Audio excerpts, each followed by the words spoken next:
संतोष दादाचं खटकतं, म्हणजे संतोष दादाच्या काही वागणं हे घरातल्या प्रत्येकाला खटकतं, शिवाय हरीश. आम्ही काहीतरी सिक्रेट सांगायचं, मग ते काहीतरी खोटं निघायचं. त्यापेक्षा जे काय आता तुम्ही बघताय ते सिक्रेट्स असं काही नाहीये. पण आमचं सगळं ओपन बुक आहे, तसं याचं एक क्लोज बुक पण आहे. ते अजून तुला माहित नाही. म्हणजे मला माहित नाहीये किंवा घरच्यांना माहित नाहीये, पण प्रेक्षकांना नक्कीच माहिती आहे ते क्लोज बुक काय आहे.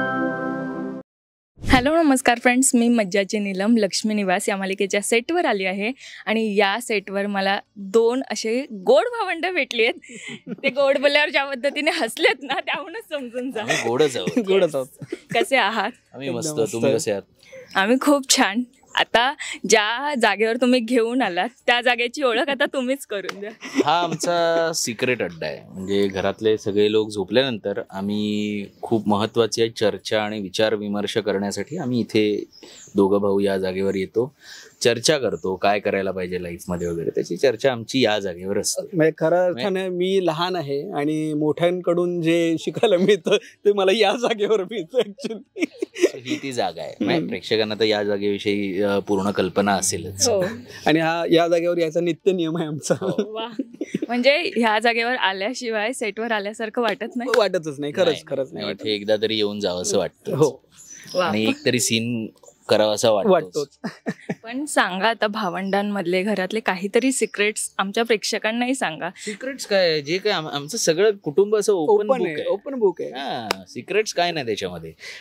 आम्ही काहीतरी सिक्रेट सांगायचं, मग ते काहीतरी खोटं निघायचं. त्यापेक्षा जे काय आता तुम्ही बघताय ते सिक्रेट्स असं काही नाहीये. पण संतोष दादा असं म्हणतोय की आमचं सगळं ओपन बुक आहे, तसं याचं एक क्लोज बुक पण आहे. ते अजून तुला माहित नाही. म्हणजे मला माहित नाहीये किंवा घरच्यांना माहित नाहीये, पण प्रेक्षकांना नक्कीच माहिती आहे ते क्लोज बुक काय आहे. तर ते क्लोज बुक कदाचित हळूहळू मला माहित होईल. हा प्रयत्न एकदा झालाय असं की हा सांगण्याचा प्रयत्न करतो, पण तिकडेच होल्ड करतो. नाही सांगायचं. सगळे सिक्रेट्स असे ओपन नाही करत. पण असं वाटतं की असा मोठा भाऊ हवा. मला 100% वाटतं. म्हणजे मला मी एकटाच आहे घरी, त्याच्यामुळे मला भाऊ नाहीये मोठा. सो मला असं बऱ्याच वेळा वाटायला, आणि ती खंत मला या सिरियलमुळे पूर्ण झाली. पण मी खऱ्या अर्थाने हे सांगेन की सिरियलमध्ये हरीशचा मोठा भाऊ संतोष आहेच, पण ना ऑफ स्क्रीन पण जर पाहिलं ना तर निखिल दादा खरंच माझा ना मोठा भाऊ झालेला आहे. म्हणजे आम्ही प्रत्येक गोष्टी छोट्या मोठ्या काहीही असो, म्हणजे फक्त सिरियलच्या संदर्भातच नाही, लाईफच्या संदर्भात पण बऱ्याच गोष्टी तुम्हाला सांगतो, त्या गोष्टी करून घेतो माझ्याकडून वगैरे. सो ना मला खरंच वाटायला लागलं आहे की हा आपला मोठा भाऊ आहे आणि बऱ्याच गोष्टी शिकवतो मला तो. पण मग आता हेच मी विचारते की लहान भाऊ असावा असं वाटतं. हो, लहान भाऊ असावा. मला एक लहान भाऊ आहे देखील. त्याला मी जसं वागवतो तसंच मी याला देखील वागवतो. काही गोष्टी काही शिकवत असं नाही, पण मी आपलं सांगतो, त्याला त्या पटत असतील. त्यामुळे आणि आता अनुज म्हणाला तसं, हरीश म्हणाला तसं की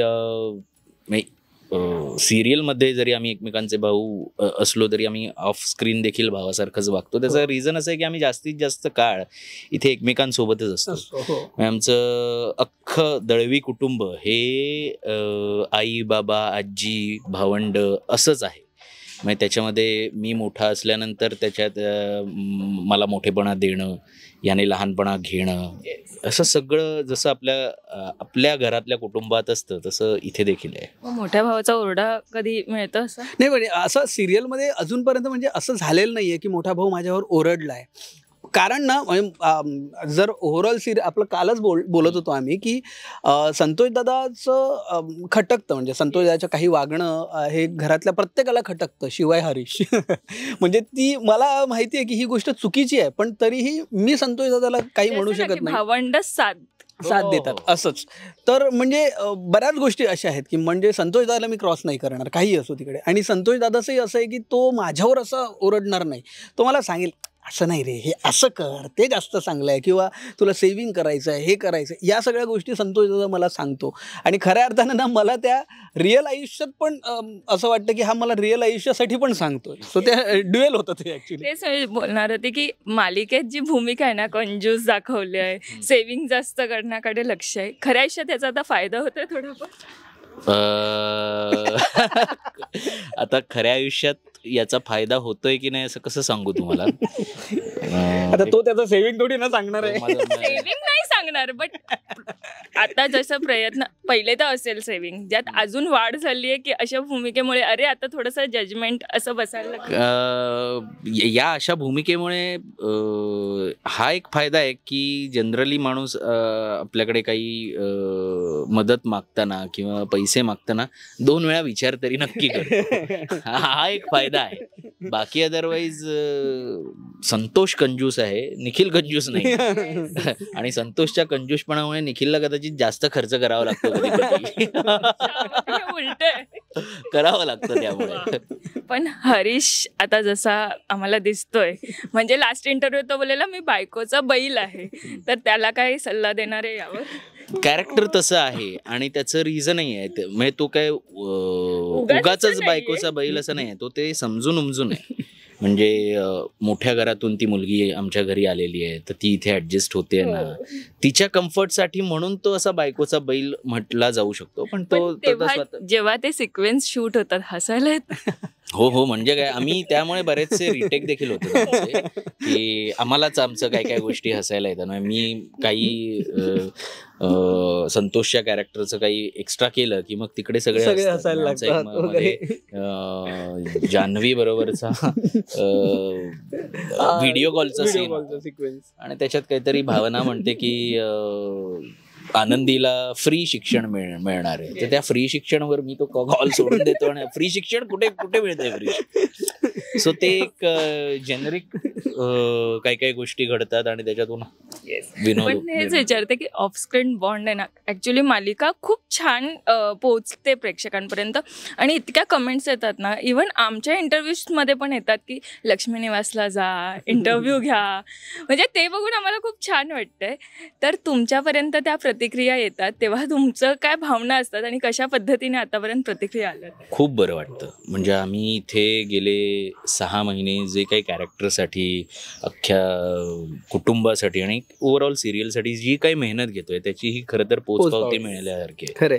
आणि प्रेक्षक स्वतःहून बघतायत, स्वतःहून त्यावर तुम्हाला तुमच्यापर्यंत कमेंट्स देत आहेत, आमच्यापर्यंत देखील त्या येत आहेत. त्यामुळे हे अजून छान पद्धतीने कसं करता येईल, कसं त्यांना त्यांच्या पॉइंट ऑफ व्ह्यूने आवडेल हे करायचा. प्रेक्षकांना काही गोष्टी ॲज अ हरीश म्हणा किंवा संतोष म्हणा यांच्या पटत नाहीत, ह्याही लोक आम्हाला लिहून पाठवतात की तुम्ही ते हॉस्पिटलमध्ये जे केलं ना ते योग्य नाही केलं, असं करू नये वगैरे. म्हणजे आम्हालाही ते शिकवण्याचा प्रयत्न करतात. म्हणजे त्यांच्याकडून ती शिकवणी मिळते की नाही तुम्ही असं नाही करायला पाहिजे. ऑफकोर्स ते कॅरेक्टर म्हणून आम्हाला करायला लागतं, पण हे खूप छान वाटतं की ते गुंतले आहेत आणि गुंतलेले असताना ते त्यांचं चांगुलपणा आपल्याला सांगतायत. सो हे खूप भारी वाटतं. त्यांची मतं मांडतात. पण ऑफ स्क्रीन बॉन्ड हा किती जुळून आलाय? मी सांगतो खरं तर ना, मी हे म्हणेन की दादासोबत म्हणजे फोटोशूट पासूनच आमचा एक वेगळा बॉन्ड माझा तरी फार छान झाला. म्हणजे आय डोंट नो, म्हणजे आम्ही याआधी कधी भेटलो नव्हतो. म्हणजे पहिल्यांदाच आम्ही भेटलो आणि आम्हाला कळलं की आपण एकमेकांचे भाऊ आहे. आय डोंट नो काय झालं माहित नाही, पण ते पहिल्याच दिवसापासून ते भावाचं ते असं जुळून आलं. म्हणजे ते बोलताना हे करताना मग ते असतं ना की फिक्स झालं आपलं कॅरेक्टर आणि तो माझ्याशी आणि मी त्याच्याशी तसंच वागायला लागलो जे आजपर्यंत आहे. आम्ही of screen on screen on screen थोडंसं जास्त एक्झॅज्युरेट करून वागतो. फक्त ऑफ स्क्रीन एक त्या लहान मोठ्या भावाचं जसं नातं असतं तसंच आहे. इव्हन व्यंकी ऍक्च्युली येस, म्हणजे भावंडांचं खूप नातं जुळलंय. पण मला हे चर्चा हर्षदाताई सेटवर असतात आणि त्या जिथे असतात ना तिथे कल्ला असतो हे आम्ही पहिल्यापासून ऐकलंय. किती एन्जॉय करताय ते सगळं? आम्ही तेच, आता ती आमची आईच आहे त्यामुळे आम्ही तिची पिल्लं आहोत. त्यामुळे आम्ही त्याचे थोडेसे 2x 3x व्हर्जन असणारच नक्की. त्यामुळे आमचा कल्ला, आमचं रोजचं आजच आमचा एक चिकन बिर्याणी प्रोग्राम झाला. दुसऱ्या पिल्लाने स्वतः चिकन करून आणलं होतं. सो असे काही काही छोटे छोटे गोष्टी ज्या आम्हाला बराच काळ आम्ही इथे असल्यामुळे जे घरी करता येत नाही त्या गोष्टी आम्ही जास्तीत जास्त इथे करण्याचा प्रयत्न करतो. खूप छान वाटते. पण प्रेक्षकांना काय सांगायला आवडेल? प्रेक्षकांना सांगायचं म्हणजे आम्ही आता ही मालिका एक 4च महिने झालेत सुरू होऊन. अजून आम्हाला बरीच वर्ष ही मालिका करायची. त्यामुळे या मालिकेकडे लक्ष द्या, प्रेम करा या मालिकेवर आम्हाला काही तुम्हाला सांगावंसं वाटलं तर नक्की सांगा, तर तुम्ही सांगतायच. आणि आम्ही जे काय करतोय ते कसं वाटतंय ते तुमच्या प्रतिक्रिया आम्हाला नक्की कळवा. म्हणजे आत्तापर्यंत तुम्ही जसे सोबत आहात हीच तुमची साथ आम्हाला कायम लागणार आहे, कारण ही मालिका आमची नाही आहे, आपली आहे. Thank you so much. आणि खूप छान वाटलं तुमच्याशी गप्पा मारून. थँक्यू आणि all the very best. Thank you so much. Thank you. Marathi मनोरंजन सृष्टीमधील मालिका, चित्रपट, नाटक तसेच कलाकारांबद्दलच्या नवीन अपडेट्स जाणून घेण्यासाठी नक्की सबस्क्राईब करा इट्स मज्जा मराठी या आपल्या नवीन यूट्यूब चॅनलला.